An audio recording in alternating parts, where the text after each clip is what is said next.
ہمہ قسم کی تعریفات، تحمیدات، تمجیدات، بزرگی، برتری کے تمام تر کلمات اللہ وحدہ لا شریک مالک العلام جل و شانہ کی ذات بلند و بالا کے لیے درود و سلام امام کائنات، امام الانبیاء، سید الانبیاء، افضل المؤمنین، سید المرسلین، شفیع للمذنبین، رحمت للعالمین، سرور کونین، سید الثقلین، جناب محمد الرسول اللہ صلی اللہ علیہ وآلہ وسلم کی ذات عالی شان پہ انتہائی قابل صد احترام دوستو، بزرگوں، بھائیوں اور پردہ نشین عزت مآب اسلامی روحانی ماؤں اور بہنوں، اللہ تعالیٰ نے اس کائنات میں انگنت لاتعداد بے حد و حساب مخلوقات کو پیدا فرمایا، اور تمام مخلوقات میں سے اشرف المخلوقات مجھے اور آپ کو یعنی حضرت انسان کو بنایا، اور انسان کی پیدائش کا مقصد اللہ تعالیٰ نے قرآن کریم میں بیان فرمایا، الذی خلق الموت والحیات لیبلوکم ایکم احسن عملا۔ اللہ تعالیٰ نے موت اور حیات کو اس لیے پیدا کیا تاکہ وہ تم کو آزمائے کہ تم میں سے کون ہے جو اچھے عمل کرتا ہے۔ اور انسان کو پیدا کرنے کے بعد اللہ تعالیٰ نے انسان کو بے شمار فضیلتیں عطا فرمائیں۔ مثال کے طور پر اللہ تعالیٰ نے کل کائنات کو کن کہہ کر بنایا، زمین، آسمان، چرند پرند، پہاڑ، حیوانات، ہر شے کو کن کہہ کر بنایا، لیکن جب انسان کی باری آئی تو اللہ تعالیٰ فرماتے ہیں خلقت بیدی، میں نے انسان کو اپنے ہاتھ سے تخلیق فرمایا، وَنَفَخْتُ فِيهِ مِن رُوحِي، اور میں نے اس کے اندر اپنی روح پھونکی۔ اور یہیں پہ بس نہیں، وَعَلَّمَ آدَمَ الْأَسْمَاءَ كُلَّهَا، میں نے انسان کو علم سکھلایا، پھر علم دے کر وَإِذْ قُلْنَا لِلْمَلَائِكَةِ اسْجُدُوا لِآدَمَ فَسَجَدُوا إِلَّا إِبْلِيسَ أَبَى وَاسْتَكْبَرَ وَكَانَ مِنَ الْكَافِرِينَ۔ اس علم کی بنیاد پر اللہ تعالیٰ نے انسان کو کائنات کی سب سے جو معصوم ترین مخلوق فرشتے ہیں، جن سے کبھی کوئی گناہ سرزد نہیں ہوتا، جو نہ کھاتے ہیں، نہ پیتے ہیں، نہ سوتے ہیں، نہ روتے ہیں، ان کا صرف ایک ہی کام ہے، لا یعصون اللہ ما امرہم ویفعلون ما یؤمرون، وہ ہمہ وقت اللہ کی تسبیح، تقدیس، اللہ کے احکامات کی پیروی کرتے رہتے ہیں۔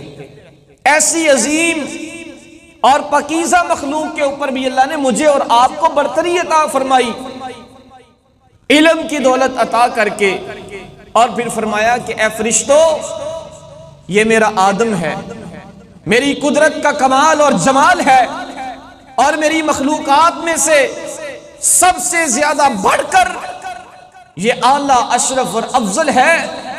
اگر تم مزید میری قربت کو حاصل کرنا چاہتے ہو، ویسے تو میں اللہ کا قانون ہے کہ میں اپنے علاوہ کسی کو سجدہ برداشت نہیں کرتا، لیکن انسان کی عزت، تکریم اور انسان کا احترام اور انسان کی میری نظر میں وقت اور محبت یہ ہے کہ فرشتوں میرے آدم کو سجدہ کرو۔ سب نے سجدہ کیا الا ابلیس، ایک جن تھا جو عبادت کر کر کے اللہ کے اتنا قریب ہو چکا تھا کہ اللہ اس کو فرشتوں کی صف میں بٹھاتے تھے، اور جو بھی حکم فرشتوں کے لیے ہوتا تھا وہ اس کے لیے بھی ہوتا تھا۔ وہ حسد کا شکار ہو گیا، جیلسی فیل ہوئی کہ میں ہزاروں سال رکوع سجود قیام تسبیحات عبادت میں گزار دی، اور یہ انسان مجھ سے بعد میں پیدا ہوا اور اتنی عظمت، ابا اس نے انکار کر دیا، واستکبر اور تکبر کیا، وکان من الکافرین اور وہ انکار کرنے والوں میں سے ہو گیا۔ اللہ نے انسان کے لیے اس ہزاروں سال کے اپنے عبادت گزار جن کو کہا اخرج، اگر تو میری بات مان کر اس انسان کو سجدہ نہیں کرتا، اس کی برتری اور اس کی عزت کو قبول نہیں کرتا، اخرج منہا، میرے دربار سے نکل جا، گیٹ آؤٹ، مذعوما مدحورا، تو قیامت تک کے لیے دھتکار دیا گیا۔ اسے بڑا غصہ آیا، وہ کہنے لگا اللہ میں نے تیری اتنے سال بندگی کی، عبادت کی، آج اس انسان کے لیے تو نے مجھے بے دخل کر دیا، جا پھر مجھے تیری عزت کی قسم ہے میں اس انسان کو تجھ سے دور کروں گا، تیرے رستے سے ہٹاؤں گا۔ یہ شیطان نے اللہ سے وعدہ کیا، انسان سے جیلس ہو کر، انسان سے حسد میں مبتلا ہو کر کیا وعدہ کیا کہ میں انسان کو رحمان سے دور کروں گا، میں دنیا کو اس کے لیے مزین کر کے، خوبصورت کر کے، زنا میں اس کے لیے کشش پیدا کر کے، گناہ کے اندر اس کے لیے لذت پیدا کر کے اس کے سامنے لے کر آؤں گا، یہ تیرے رستے سے دور ہٹ جائے گا، پھر مجھے بتانا جس کے لیے تو نے میرے ساتھ بگاڑی، جس کے لیے تو نے مجھے بے دخل کیا، مجھے ذلیل و رسوا کیا، پھر میں دیکھوں گا یہ انسان تیری کیا عزت اور لاج رکھتا ہے۔ اللہ تعالیٰ کہتے ٹھیک ہے تو دور کر مجھ سے، کتنا دور کر سکتا ہے؟ وہ دن گیا، آج کا دن آیا، شیطان نے ایک لمحہ بھی آرام نہیں کیا۔ دنیا میں سب سے زیادہ جو اپنے کام کے ساتھ مخلص ہے اور سب سے زیادہ جو اپنے کام کے لیے محنت اور مشقت کرنے والا ہے وہ شیطان ہے۔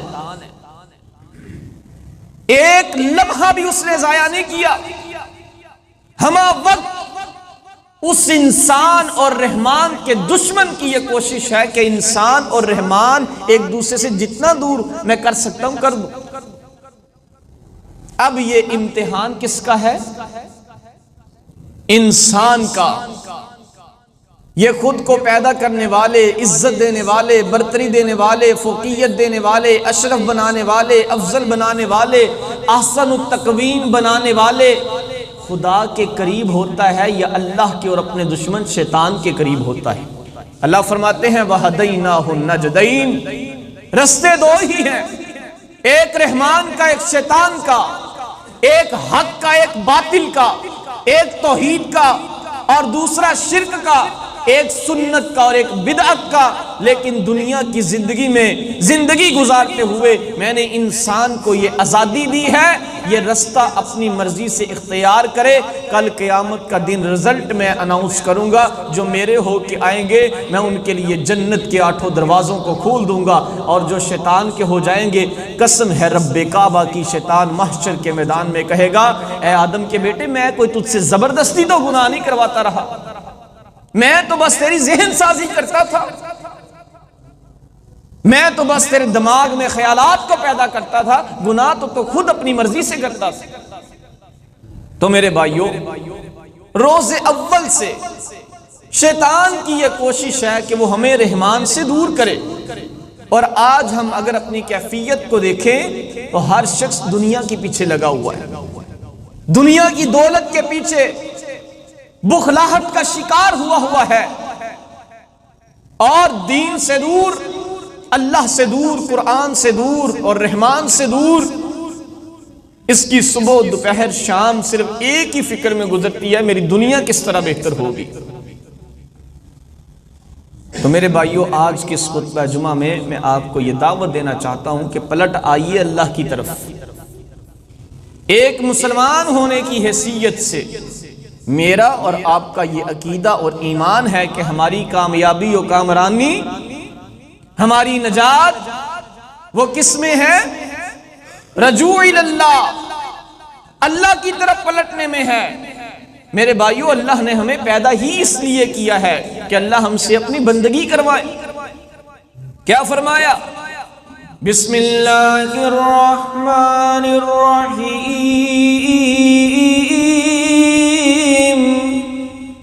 تبارک الذی بیدہ الملک وہو علی کل شیء قدیر،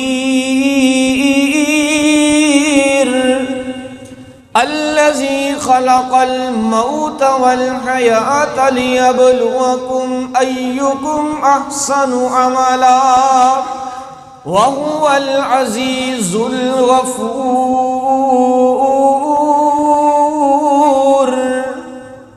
سب سے پہلے اللہ نے اپنی توحید کا ترانہ بلند کی کہ ساری کائنات کا بادشاہ ہے تو کون ہے؟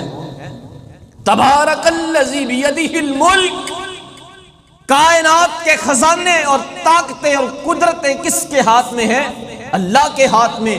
حاجت روا ہے تو اللہ، مشکل کشا ہے تو اللہ، داتا دستگیر ہے تو اللہ، غریب نواز ہے تو اللہ، اولاد دینے والا تو اللہ، بارشیں برسانے والا تو اللہ، نفع دینے والا تو اللہ، عزت اور ذلت کا مالک ہے تو اللہ ہے۔ فرمایا وَهُوَ عَلَى كُلِّ شَيْءٍ قَدِيرٌ، وہ ہر چیز کے اوپر قدرت رکھنے والا، قبضہ رکھنے والا۔ الذی خلق الموت والحیات، اور وہ ذات ہے جس نے موت و حیات کو پیدا کیا تاکہ تم کو آزمائے کہ تم کیا کرتے ہو۔ خطیب ایشیا قاری عبدالحفیظ فیصل آبادی رحمت اللہ علیہ اکثر کہا کرتے تھے کہ جانا ہی جب یاد نہ رہا تو آنا بھی بیکار گیا، آنے والا ایک دن جائے گا، کوئی صبح ہو گیا کوئی شام گیا۔ تخلیق مقصد تخلیق کیا ہے؟ وَمَا خَلَقْتُ الْجِنَّ وَالْإِنسَ إِلَّا لِيَعْبُدُونَ،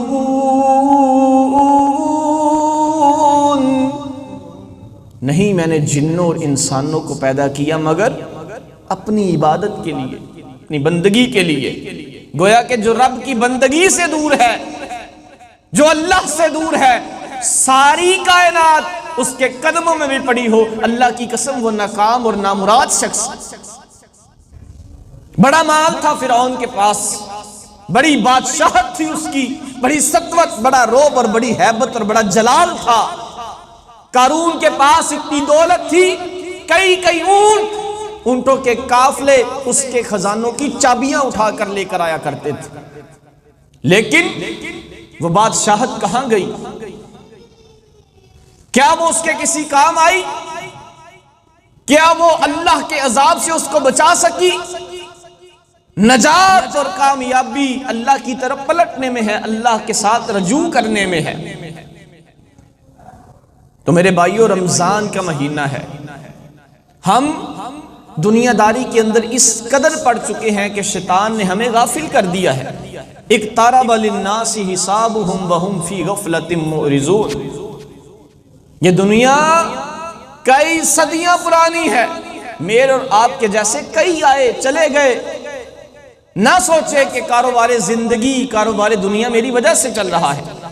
آپ ایک مہرے ہیں جسے شطرنج کی بساط پر شطرنج کھیلنے والا اپنی مرضی سے جہاں چاہتا ہے اٹھا کے رکھ دیتا ہے۔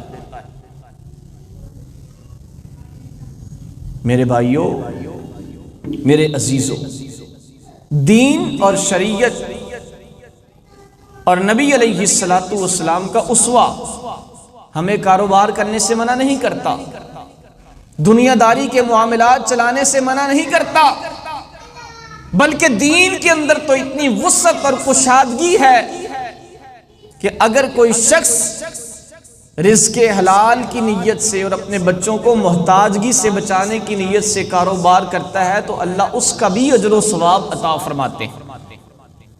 ایک صحابی تھے، ان کے ہاتھ پر چھالے پڑے ہوئے تھے، آپ صلی اللہ علیہ وسلم نے اس کے ہاتھ دیکھے، آپ نے فرمایا کیا ہوا؟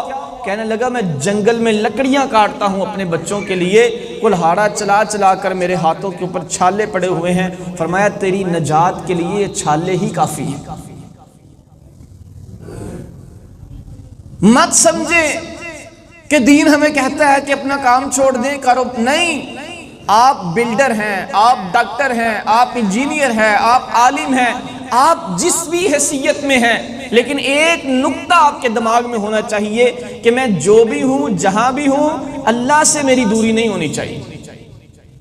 اپنے کام کو کرے عبادت سمجھ کر اور خدمت سمجھ کر۔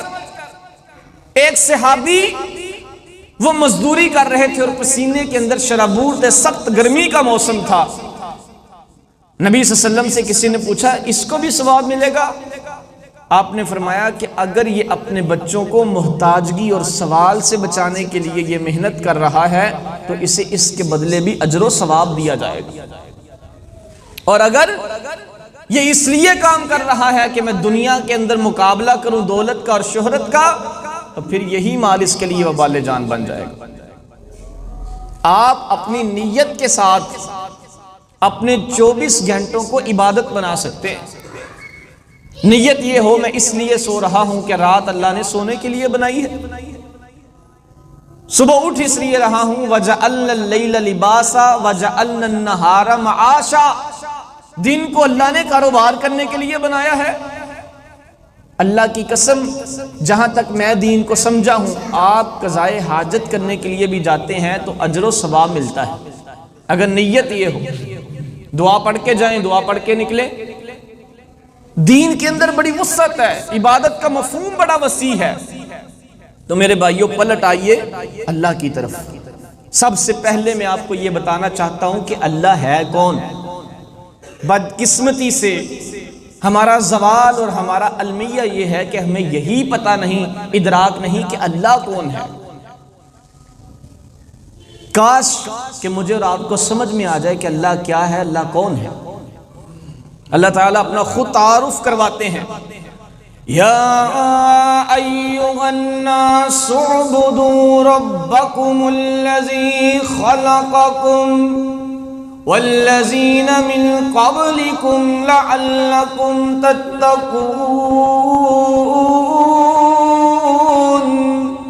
اے لوگو اس رب کی عبادت کرو جس نے تم کو بھی پیدا کیا اور تم سے پہلی نسلوں کو بھی پیدا کیا، لعلکم تتقون، تاکہ تم متقی بن جاؤ۔ اور پھر اللہ مزید تعارف کرواتے ہیں، الذی جعل لکم الارض فراشا والسماء بناء وانزل من السماء ماء فاخرج به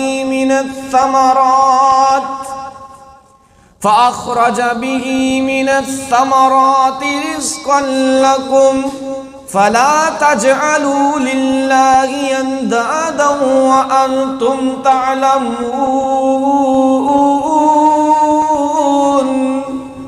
اللہ وہ ہے جس نے زمین کو تمہارے لیے بچھونا بنایا، والسماء بناء، آسمان کو چھت بنایا، وانزل من السماء ماء، اللہ وہ ہے جو آسمان سے بارش برساتا ہے، وہ بارش کے قطرات زمین پر گرتے ہیں، فَأَخْرَجَ بِهِ مِنَ الثَّمَرَاتِ رِزْقًا لَكُمْ، پھر یہ زمین تمہارے کھانے پینے کے لیے کھیتیوں کو اگاتی ہے۔ فَلَا تَجْعَلُوا لِلَّهِ اَنْدَادًا وَأَنْتُمْ تَعْلَمُونَ، تم اس رب کا کسی کو شریک نہ بنانا۔ اللہ نے گلہ کیا قرآن کے اندر، وَمَا قَدَرُ اللَّهَ حَقَّ قَدْرِهِ، لوگوں نے اللہ کی قدر نہیں کی، لوگوں نے اللہ کو نہیں جانا، لوگوں نے اللہ کو نہیں سمجھا، لوگوں نے اللہ کو نہیں پہچانا۔ اللہ کی قسم اگر لوگوں نے اللہ کو سمجھا ہوتا، اللہ کو جانا ہوتا، اللہ کی پہچان اور معرفت کو حاصل کیا ہوتا، آج میرے اور آپ کے ملک کے اندر شرک کے اڈے دربار آباد نہ ہوتے، لوگ قبروں پہ مجاور بن کر نہ بیٹھتے۔ اگر اللہ کو جانا اور سمجھا ہوتا، غیر اللہ کے سامنے اپنی جبین نیاز کو نہ جھکاتے۔ اگر اللہ کی قدرت اور اللہ کے کمال کو سمجھا ہوتا، نہ کہتے شاہ جمال دے دے پتر رتا لال، یا معین الدین کشتی نگا دے پار کشتی۔ یہ شرکیہ کلمات اور یہ گناہوں کے اڈے اور یہ شرک کے بازار یہ اسی لیے گرم ہے کہ ہم نے اللہ کو سمجھا اور جانا ہی نہیں۔ جائیے دیکھیے آپ کے ملتان کے اندر ایک دیوار کا ٹکڑا ایسا خاص کیا ہوا ہے جس کے سر پہ بال نہیں آتے، جس کی داڑھی پہ بال نہیں آتے۔ کہا جاتا ہے اس دیوار کے ساتھ وہ اپنا سر رگڑے، اس کے سر پہ بال آ جائیں گے۔ بال دینے والا کون ہے؟ نبی صلی اللہ علیہ وسلم نے فرمایا ایک تسمہ بھی مانگو تو اللہ سے. یہ کڑے، یہ چھلے، یہ دھاگے، یہ مندریاں، یہ نگ، یہ پتھر کچھ نہیں کرتے. حضرت عمر فاروق رضی اللہ تعالیٰ عنہ حجر اسود کو مخاطب کر کے کہتے ہیں اے حجر اسود انکا لا تنفع ولا تضر، نہ تو نفع دے سکتا ہے نہ تو نقصان دے سکتا ہے، میں صرف اس لیے تجھے بوسہ دیتا ہوں میرے کملی والے محمد الرسول اللہ تجھے بوسہ دیتے رہے. جنت سے آیا ہوا پتھر اگر نفع نقصان کا مالک نہیں، پھر ایران میں بننے والے پتھر بھی نفع نقصان کے مالک نہیں ہو سکتے. خدا را سمجھو کون ہے اللہ. وَهُوَ الَّذِي يَقْبَلُ التَّوْبَةَ عَنْ عِبَادِهِ وَيَعْفُو عَنِ السَّيِّئَاتِ. اللہ وہ ہے جو اپنے بندوں کی توبہ کو قبول فرماتا ہے.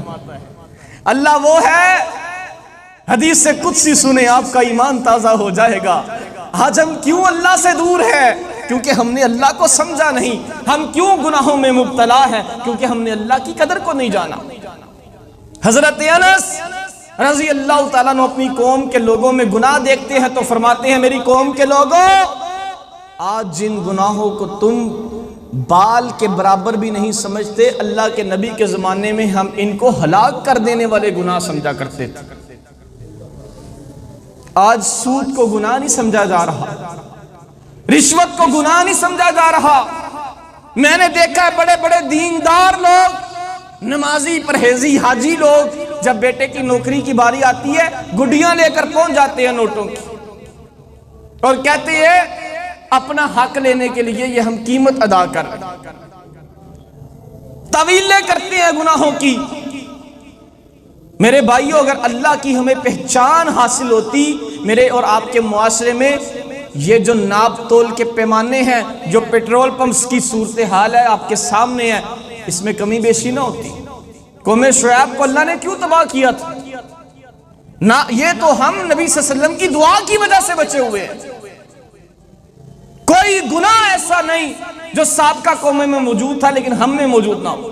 لواطت ہمارے ہاں ہوتی ہے، بلکہ اب تو تنظیمیں بن چکی ہیں ہم جنس پرستی کو عروج دینے کے لیے.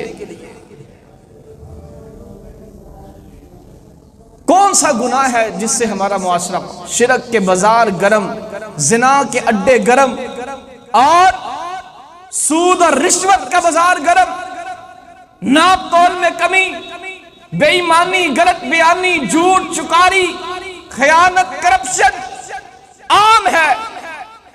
یہ اللہ سے دوری کی علامت اور دل کے کالا ہونے کی علامت. نبی صلی اللہ علیہ وسلم نے فرمایا جب انسان گناہ کرتا ہے اس کا دل کالا ہو جاتا ہے، نقطہ پڑ جاتا ہے دل کے اوپر. جب وہ مزید کرتا رہتا ہے آہستہ آہستہ اس کا سارا دل کالا ہو جاتا ہے. پھر کیفیت یہ ہو جاتی ہے، فرمایا مومن بندہ جب اس سے غلطی ہوتی ہے، گناہ ہوتا ہے، خطا ہو جاتی ہے، وہ سمجھتا ہے کہ بہت بڑا پہاڑ میرے اوپر ہے، قریب ہے کہ وہ مجھ پر گر جائے گا اور میں اس کے نیچے آ کے پس جاؤں گا.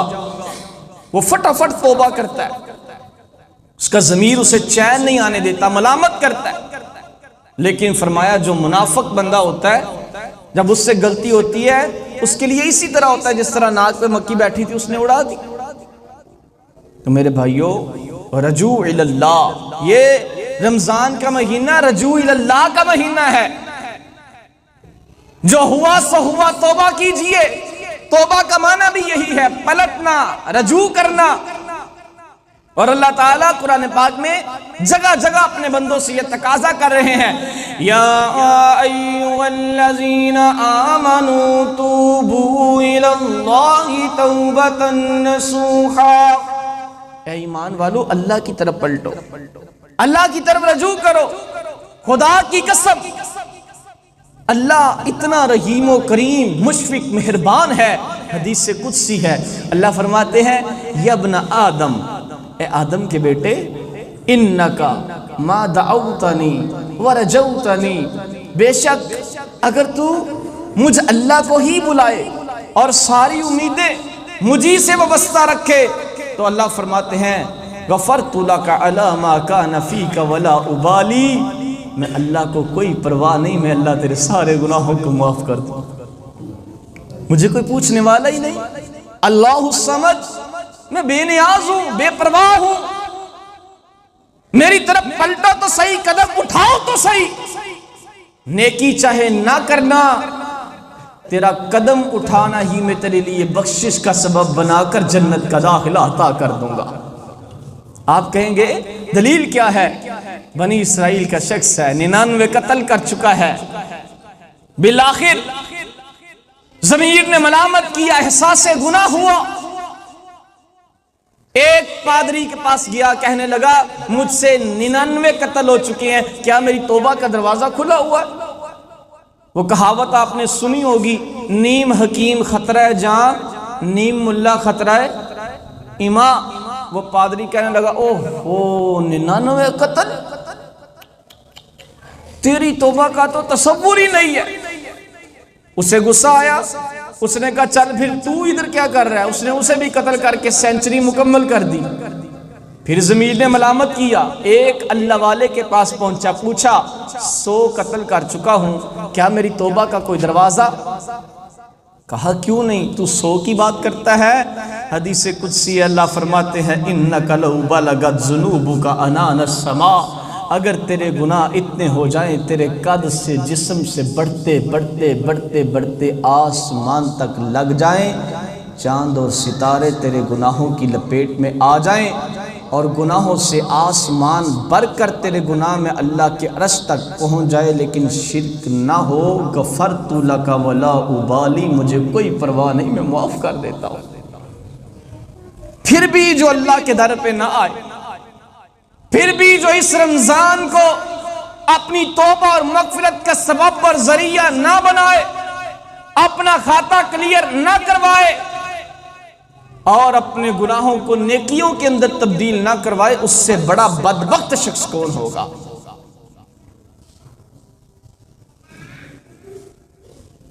اس عالم دین نے کہا فلاں علاقے میں جاؤ، ایک بزرگ ہیں وہاں پہ لوگ اللہ کی عبادت کرتے ہیں، اس سے ملو، تیری توبہ ہو جائے گی۔ اب وہ اپنی بستی سے نکلا، ابھی چند قدم فاصلہ طے کیا تھا، کل نفس ذائقۃ الموت،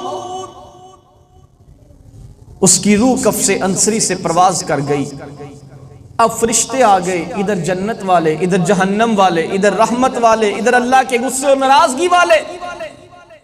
یہ فرشتے آپس میں کھینچا تانی کرتے ہیں، جنت والے کہتے ہیں اس کی روح ہم لے کر جائیں گے، جہنم والے کہتے ہیں اس کی روح ہم لے کر جائیں گے۔ اختلاف پڑ گیا، بندہ جنتی ہے یا جہنمی ہے۔ بالآخر اس بات پہ اتفاق ہوا کہ ہم زمین کو ناپ لیتے ہیں۔ وہ جہنم والے کہنے لگے 100 بندوں کا قاتل تھا، جنت والے کہنے لگے بھائی نیکی کی نیت سے، توبہ کی نیت سے چل پڑا تھا۔ اور یہ یاد رکھیں اسلام کا اصول ہے، اگر آپ نیکی کی نیت کر لیتے ہیں، نیت ہو خالص لیکن نیکی نہ کر سکیں تو اللہ تعالیٰ نیت کا ہی اجر عطا فرما دیتے ہیں۔ نیت ہونی چاہیے اللہ مجھے مال دے گا میں حج کروں گا، اللہ مجھے مال دے گا میں اللہ کے راستے میں خرچ کروں گا، لیکن نیت ہی اگر نہ ہو، جس نے نیت کا بھی اجر نہیں کمایا اس نے کیا کمایا؟ میرے بھائیوں، زمین کو ناپا گیا، زمین کم تھی نیکی والے راستے کی طرف، لیکن اللہ نے زمین کو حکم دیا ادھر سے سکڑ جا، ادھر سے پھیل جا۔ زمین اس طرف سے پھیل گئی، جنت والے فرشتے اس کی روح کو لے کر جنت کے اندر چلے گئے۔ ایک شخص تھا نا، اس نے رات کو نقب لگائی، ڈکیتی کرنے کے لیے گیا، اب وہ گھر والے جاگ گئے، اس نے دوڑ لگا دی، یہ آگے آگے وہ پیچھے پیچھے۔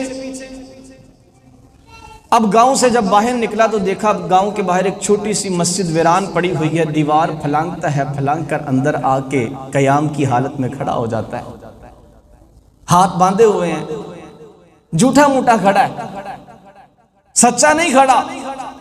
اب وہ جو گھر والے تھے وہ بھی وہاں پہنچ جاتے ہیں، وہ دیکھتے ہیں یہ بندہ کھڑا ہوا ہے، ایک کہتا ہے یہی چور ہے پکڑ لو اسے، دوسرا کہتا ہے نہیں یار یہ تو کوئی تہجد گزار، عبادت گزار، نیک بندہ ہے، چھوڑو اسے، وہ بھاگ گیا۔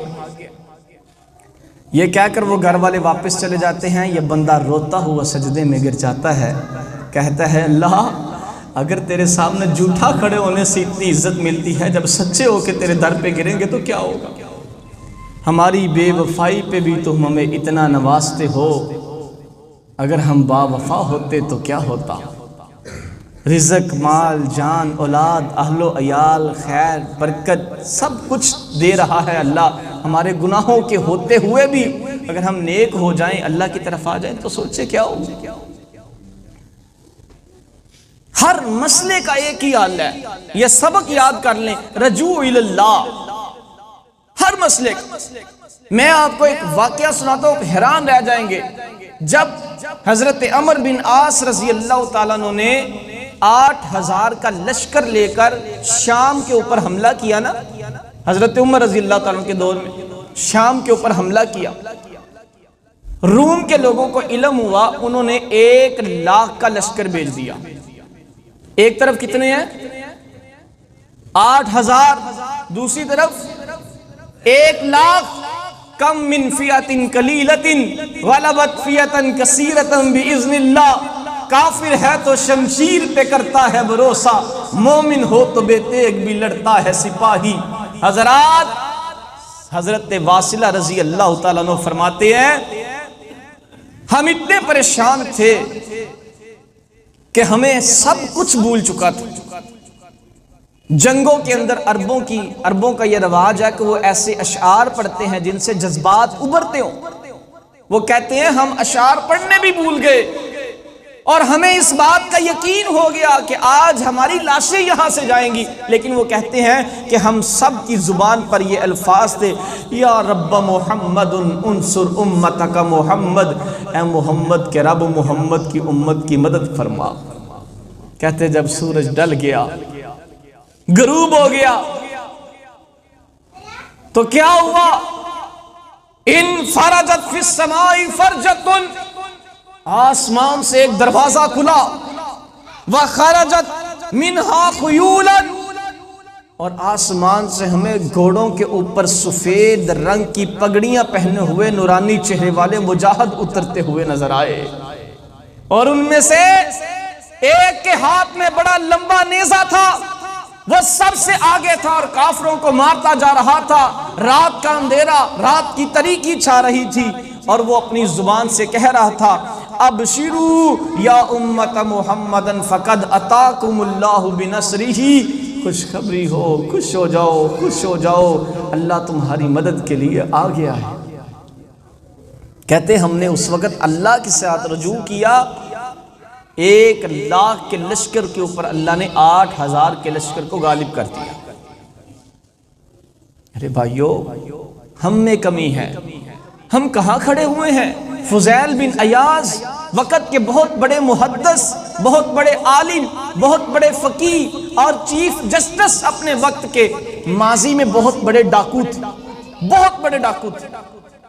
ایک دن اپنے ساتھیوں کے ساتھ کسی کے گھر میں نقب لگائی ڈاکہ ڈالنے کے لیے، جب اندر گئے، اندر قرآن کی آیت پڑھی جا رہی ہے، أَلَمْ يَأْنِ لِلَّذِينَ آمَنُوا أَن تَخْشَعَ قُلُوبُهُمْ لِذِكْرِ اللَّهِ۔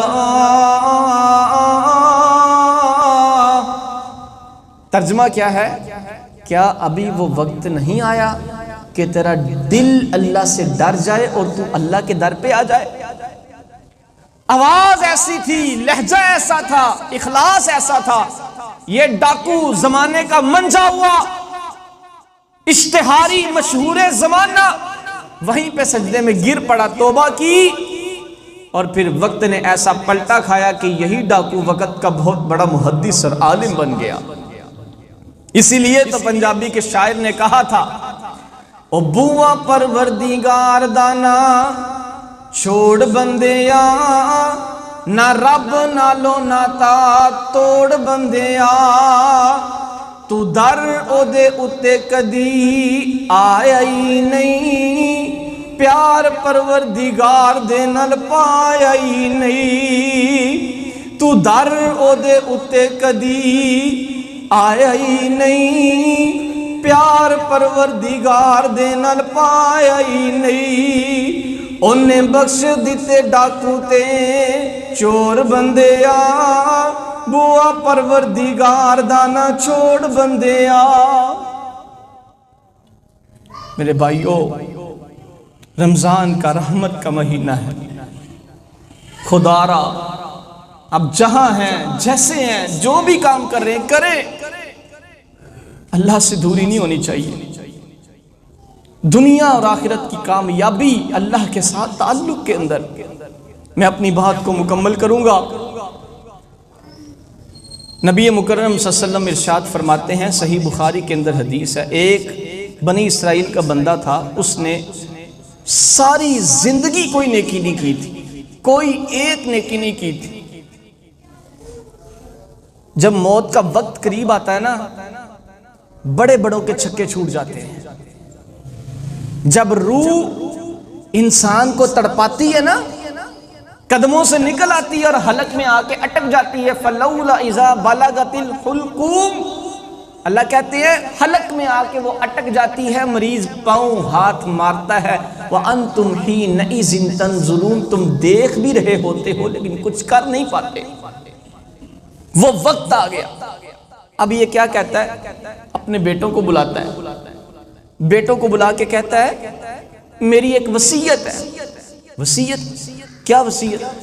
وہ کہنے لگا جب میں مر جاؤں میری لاش کو جلا دینا، جلا کر جو میری راکھ ہوگی اسے چاروں سمت میں اڑا دینا، مشرق مغرب شمال جنوب چاروں سمت میں اڑا دینا۔ فوت ہو گیا، والد کی وصیت تھی، اولاد مجبور تھی، بچوں نے ایسا ہی کیا۔ اب ہر چیز کے اوپر تصرف، اختیار اور حکم اور قدرت کس کی؟ اللہ سے بھاگ سکتے ہیں تو پھر کیوں نہیں آتے اللہ کے پاس؟ اب اللہ تعالیٰ نے ہواؤں کو حکم دیا کہ مشرق مغرب شمال جنوب چاروں طرف والی ہوائیں ذرا اس کی راکھ کو اکٹھا کر دیں۔ ہواؤں نے اس کی راکھ کو اکٹھا کیا۔ صحیح حدیث ہے بخاری کے اندر۔ وہ بندہ اللہ نے دوبارہ بنا کر اپنے سامنے کھڑا کر لیا۔ کہاں جاؤ گے؟